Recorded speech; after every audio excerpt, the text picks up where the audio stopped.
Hello, this video is to help you understand how to draw a force model. The model is going to be of me sitting in a chair. It could very likely well be you sitting in a chair as well. So when we draw a force model, we have to understand what we're going to use to represent the forces.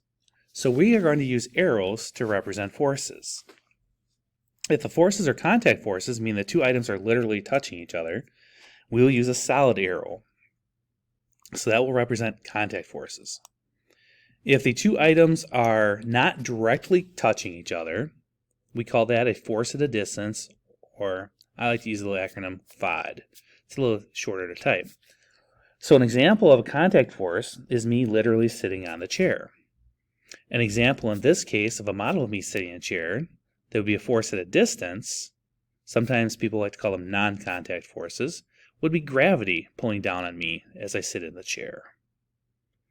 There are also electrical forces that can be considered to be forces at a distance, and there are also magnetic forces that are forces at a distance. One thing we don't want to do is we don't want to draw our arrows with two heads. We don't want double-headed arrows. We draw the arrows as a single head because based on Newton's third law of motion, for every action there's an equal and opposite reaction. So if there's a push force from the object on another object, the second object is also pushing on me. So when I sit on the chair, I apply a force to the chair applies an equal and opposite force to me, meaning equal magnitude or strength, but in the opposite direction. So when I draw my arrows, I'm literally going to draw sets of arrows, one pointing up and one pointing down, right beside each other. I don't want to draw the double-headed arrow because that doesn't show me that there are two forces at work. Instead, it makes it look like something's bouncing back and forth. Now, to draw a force model, the first thing I need to do, after I understand what arrows mean, is I need to identify the components. So in this case, I have several components. Remember, components are the parts of the system. And so I'm going to start from the top and work my way down. So my components are me, the chair, the floor, and then earth/gravity.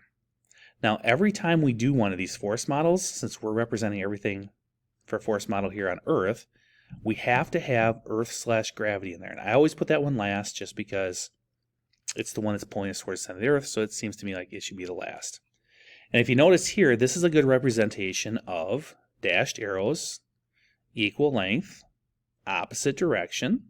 So this would be one pair of arrows representing a force at a distance in the vertical orientation. Okay, so what I've done to speed up this video a little bit is I already drew the model for us, and then we're going to label it with the arrows. So I just started at the top, and this isn't a fancy one. I'm sure if you took a picture of yourself, you look much better than what this does, but this is just a quick little representation of how to do a force model. So I like to put the first layer down as the earth/gravity. Now notice the scale and proportion is not necessarily there, but that's okay. I just need a place to put my labels and my arrows. The second layer up is the floor, then we have the chair, and then it's me. So what I like to do first is I like to put in the contact force arrows first because usually there are fewer contact force arrows than force at a distance arrows. The reason for that is gravity is affecting everything around our planet.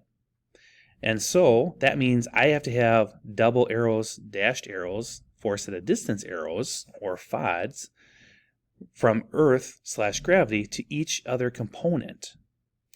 That's a lot of arrows, and that gets a little confusing at the beginning. So me, I like to start out with my force, or my contact force arrows.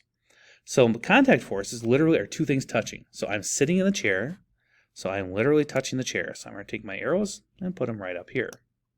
I just want them to go from me to the chair. I am also aware of the fact that the chair is sitting on the floor on all four legs so I don't fall over. So I have contact forces there as well. My last set of arrows to put in would be my force at a distance arrows, in other words, gravity pulling down on everything. So gravity is pulling down on the floor. Gravity is pulling on the chair. And I'm going to scoot this set of arrows over a little bit so I have room to put my other ones. And gravity is pulling down on me. So I've just successfully completed a sample of a force model of me sitting in a chair.